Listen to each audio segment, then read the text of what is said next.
Olá, meu amigo, minha amiga.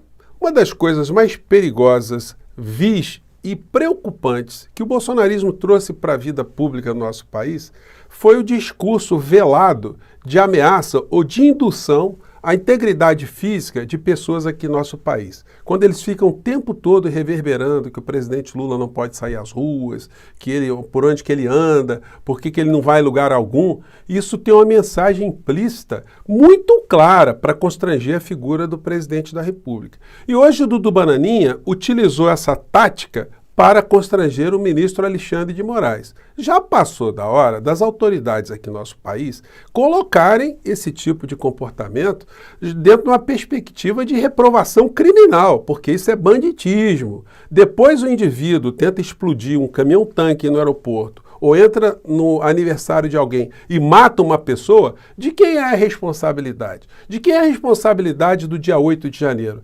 Tudo vem como consequência desse tipo de indução que as pessoas recebem. Eu vou colocar aqui para vocês algumas situações que estão acontecendo e reverter, né, o fato se nós estivéssemos aqui no campo progressista fazendo alguma coisa nesse sentido contra o pai do criminoso, contra o clã criminoso. O que é que poderia acontecer? Será que nós teríamos a mesma tranquilidade que eles gostam de colocar aí em público? Ou será que o quadro seria bem diferente, né? Essa gente quer jogar o Brasil à barbárie em todos os níveis, né? Mas ainda bem que nós temos esse nosso espaço aqui para desmascará-los, né? Vou conversar com vocês também sobre uma coisa muito grave que está acontecendo aqui do lado da Argentina e que suscita de todos nós aí atenções redobradas, né? Bom, antes de entrar aqui nos temas, quero convidar você que está chegando agora ao nosso portal e ainda não nos conhecia, para que você se inscreva aqui conosco, conheça também os nossos outros vídeos, venha participar aqui das nossas atividades, do nosso chat. Assista também os nossos outros vídeos. Se você gostar, compartilhe, recomende. E não se esqueça, mande sempre seu comentário aqui para o nosso portal, dê sempre o seu joinha e, se puder, se inscreva também no nosso clube de membros, tá legal? Você que é muito bem-vindo e muito bem-vindo. Gente, retomando aqui uma questão ainda relacionada ao ministro Haddad, nós todos vimos aqui que o ministro Haddad deu um show, né? Foi uma grande aula. Foi um debate ali que foi de alto nível por parte dele. Ele não encontrou a mesma ressonância do bolsonarismo que estava ali, porque nós estávamos ali diante de pessoas absolutamente descompromissadas com a realidade, com a ética, pessoas que tinham muito mais compromisso com o mau-caratismo, com o banditismo e com o cinismo, né? E hoje nós estamos vendo nas redes o desdobramento dessa participação do ministro Haddad. Bom, até para nós do campo progressista, muitas informações ali, muitos fatos que foram dados ali nesse encontro foram novidades para todos nós, né? E o impacto das falas que foram colocadas ali, daí eu ter cobrado sempre aqui que nós temos esses problemas de comunicação. A comunicação está chegando muito remotamente para a maior parte do povo brasileiro e, infelizmente, nós teremos a comprovação disso nas próximas pesquisas de opinião, né? E eleições que nós teremos ainda esse ano. Será que as coisas estão indo muito bem para o campo progressista? O presidente Lula, o governo Lula está fazendo chegar a sua mensagem para a maior parte do povo brasileiro? São questões, né? E aí a vigarice, sabendo que a mensagem não está chegando para todo mundo, o que eles fazem? Eles usam todas as suas estruturas para desmentir e repisar ou reprisar as suas canalices, me desculpem aqui a veemência. Bolsonaro coloca, o governo de Jair Bolsonaro fechou seu mandato com um superávit de cerca de 54 bilhões. Mentira! Ele fez um maior calote em relação aos precatórios aqui no nosso país. Ele deixou de pagar servidores públicos, deixou de dar reajuste, sacaneou aposentados, sacaneou pessoas que estavam na fila do INSS, fez todo tipo de manobra que tirou dinheiro dos estados com a redução de ICMS. Enfim, empurrou com a barriga uma série de situações. O próprio orçamento de 2023 foi feito pelo governo Bolsonaro com Paulo Guedes, já prevendo um déficit gigantesco. Só que eles são muito vigaristas e eles dizem, o governo fechou no superávit, né? Cheio dessas manobras aí, né? Enfim, o Haddad desmascarou tudo isso. Mas eles continuam. Flávio Bolsonaro, o descalabro fiscal fez mais uma vítima além da população. Abateu a governabilidade do governo Lula. E aí vai seguindo, tudo bananinha. O Brasil não tem mais pandemia, tem uma quadrilha gastando igual aloprado, que no final das contas dá no mesmo. Bom, E um dos cínicos maiores dessa turma toda, né? Porque o senhor Gustavo Gaia, ele é deputado federal, por que ele não foi lá interpelar o ministro Haddad? Por que ele não foi jogar algum tipo de argumento racional, né? Por uma razão muito simples, né? Ou por várias razões. Primeiro, que não tem caráter. Segundo, que não tem coragem. Terceiro, que não tem capacidade intelectual. E aí fica complicado, né? Questionar o ministro, o Gustavo é que se apresenta como professor, né? Mas que de professor não tem absolutamente nada. Repetiu hoje as mesmas falas criminosas. E levantou aqui uma questão que tem a ver com o desgoverno de Bolsonaro. Ele está levantando a greve de servidores públicos federais, uma justa greve, porque eles querem o reajuste, porque eles ficaram 7 anos sem reajuste, sem nenhum tipo de aumento, no governo Bolsonaro, Michel Temer. Diga-se de passagem. Mas aí o cinismo, a canalice, faz com que essas criaturas escondam esses fatos e coloquem essa situação como sendo um resultado específico do primeiro ano do governo Lula, ou do primeiro ano e alguns meses, né? O que nós vimos foi isso aqui. Haddad menciona calote de Bolsonaro, precatórios e governadores ao rebater deputados sobre déficit. Então, é muita mentira, muita canalice, né? E comentei com vocês, né? O Jornal Nacional não fez nenhum tipo de embate ou debate, não fez uma matéria, não registrou que o ministro da Economia teve lá na Câmara Federal. Isso, gente, não é aleatoriamente. A redação do Globo, ou da Globo, William Bonner, eles não esqueceram, ou não perceberam, ou ninguém viu. Não, isso é de propósito. Isso visa tornar uma parcela da sociedade brasileira, quem ainda assiste os telejornais, absolutamente alienada, distante dos problemas concretos, das discussões concretas. Eles querem, quanto mais o povo estiver alienado, sem conhecer a realidade brasileira, quanto mais o povo ficar perdido, mais esse povo é refém de vigaristas, que usam um discurso religioso, ou supostamente religioso, as pautas morais, os fantasmas, para iludir essa parcela do povo, que não consegue compreender que seus problemas concretos advêm de realidades concretas, de decisões concretas, da vida política concreta, de políticos concretos do nosso país, né? Então, gente, nada é por acaso, é sempre importante sublinhar isso. O Dudu Bananinha, como um dos mais imorais na vida pública do nosso país em todos os tempos, faz um discurso para fora, mas o que a gente vê é isso aqui, ó. Hoje o Intercept Brasil está revelando que PL usa fundo partidário para pagar sócio de Eduardo Bolsonaro e organizador do CEPAC Brasil.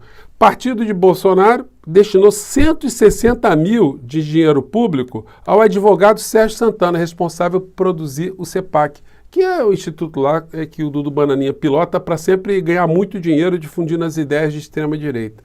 Então quer dizer que o cidadão brasileiro está pagando esse tipo de patifaria, além de tantas outras que paga para Dudu Bananinha fazer, né? Enfim, tá aí. E aí ele veio a público hoje dando ensejo a essa notícia aqui. Eduardo Bolsonaro reage à fala de Moraes e sugere que ele está preso. Gente, aí vem um banditismo, né? Que precisa ser debatido aqui no Brasil. O que aconteceu? Você sai às ruas tranquilo, diz o deputado. Eduardo Bolsonaro questionou a liberdade do ministro, sugerindo que ele não consegue sair de casa, assim como os presos do 8 de janeiro. Abre aspas. Você também está preso, Alexandre. Ou você sai às ruas tranquilo? Conte-nos como é a reação das pessoas quando você chega ao Clube Pinheiros.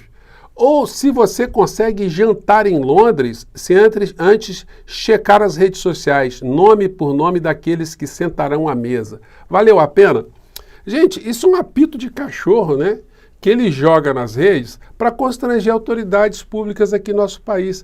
O cara que se identifica com esse tipo de discurso, se ele encontrar com o ministro Alexandre de Moraes em algum lugar, como é que esse cara reage? Ele vai agir, ele sendo uma pessoa que recebe essa indução da frase de Dudu Bananinha, de uma forma agressiva. Vocês já imaginaram se nós todos começássemos, todos os canais progressistas, os partidos políticos, o presidente Lula começar a dizer assim, olha, se eu fosse o Bolsonaro, ou o Bolsonaro, ele não deve sair às ruas sem colete à prova de balas não, hein? Deve ter gente aí, ó, vai que aparece alguém querendo dar uma outra facada nele. Dessa forma, como? Com mais contundência. Alguém querendo dar um tiro nele. Complicado, né? Tem muita gente com revólver, muita gente com arma aí que não gosta dele. Vocês já pensaram se esse tipo de discurso começasse a ser reverberado, sem nenhum tipo de reflexão no que acarreta esse tipo de frase? Mas esses criminosos não têm o menor pudor. O ministro Alexandre de Moraes não vai responder o do Bananinha em hipótese nenhuma, até porque ele está sendo investigado, está sendo aí para ser julgado, tá, para uma série de situações. Ele vai responder nos autos, e aí vamos ver como é que serão as respostas, né? Bom, TSE multa Zambelli e Flávio Bolsonaro por ligarem Lula a satanismo. Gente, foi uma condenação gigante, tá? Em termos de remuneração ou de sanção pecuniária, não foi tão grande. Foi R$30 mil para cada um, que para eles não é nenhuma fortuna. Mas teve um monte de gente também que recebeu a mesma sanção, que vai ter dificuldades de ter se aliado a essa gente insana e criminosa, indutora de crimes aqui no nosso país, né? Então, é assim que o ministro Alexandre de Moraes está regindo essas pessoas, né? Como eu disse a vocês, o insano acabou matando uma pessoa, Marcelo Arruda, lá no Rio Grande, lá no Paraná, justamente por ter no seu inconsciente esse tipo de fala indutora desses criminosos, o famoso apito de cachorro. E aí eu comentei com vocês, fazendo um corte aqui, né, do que está acontecendo na Argentina. Gente, a Argentina está entrando num abismo social, econômico, social muito grande. As pessoas estão tendo as suas vidas depauperadas, as pessoas estão entrando cada vez mais numa linha de pobreza absoluta, de fome. A atividade econômica na Argentina despencou e a coisa continua nessa mesma direção. Isso é pretexto de transformar a Argentina num grande loteamento para todo tipo de interesse internacional sobre as riquezas, as propriedades do povo argentino, enfim, os bens do povo argentino, a sua soberania. E aí a gente vai vendo o Milei nessa situação vergonhosa de estar alienado a essa história toda, e já tem situações muito tensas, como, por exemplo, a greve da polícia lá de Misiones, gente. Os caras estão em greve lá, ó, o negócio está cantando o hino da Argentina, enfim.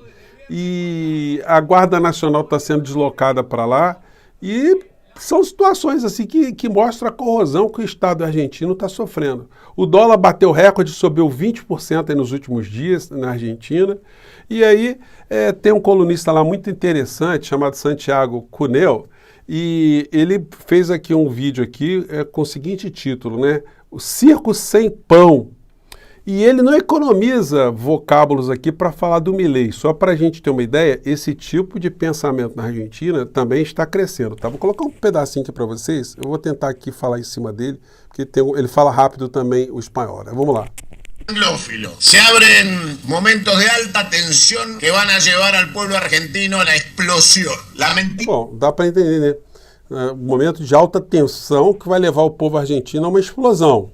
Dura muy poco y todos estos momentos trágicos que nos toca vivir son circos sin pan. Y en Roma el pan y el circo podían mantener algún tiempo. Então eles estão vivendo uma situação lá de circo sem pão, ao contrário de Roma, que tinha aquela ideia de pão e circo, né, para manter o povo quieto. Calma social, pero el circo sin pan siempre terminó con la muerte del dictador. Por eso este circo sin pan, 5 meses de circo sin pan, no llega al año, no hay destino, salvo la confrontación y liquidación de este gobierno. Então, gente, o discurso na Argentina está começando a ficar mais radicalizado. Já esse vídeo aqui, em algumas horas, está com mais de 85 mil visualizações, levando em consideração que a população da Argentina é aproximadamente de 1/5 aqui do Brasil, né? A gente poderia multiplicar esse 85 também por 5, o que dá um alcance desse tipo de fala. Estou falando apenas de um canal.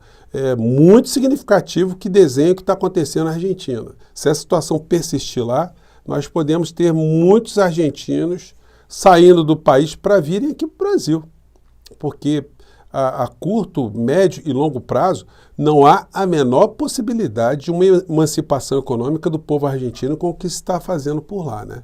Isso deve chamar nossas atenções aqui para a gente, inclusive, levar em consideração o que acontece aqui no Brasil, porque esse fenômeno que está acontecendo lá veio depois de um governo democrático de Alberto Fernandes, um governo progressista, que acabou criando condições no governo dele para que esse tipo de insano chegasse até o poder na Argentina, representando interesses muito poderosos, não só na Argentina, mas fora da Argentina. Gente, eu vou ficando por aqui. Mande seu comentário aqui para o nosso portal, tá legal? Tchau!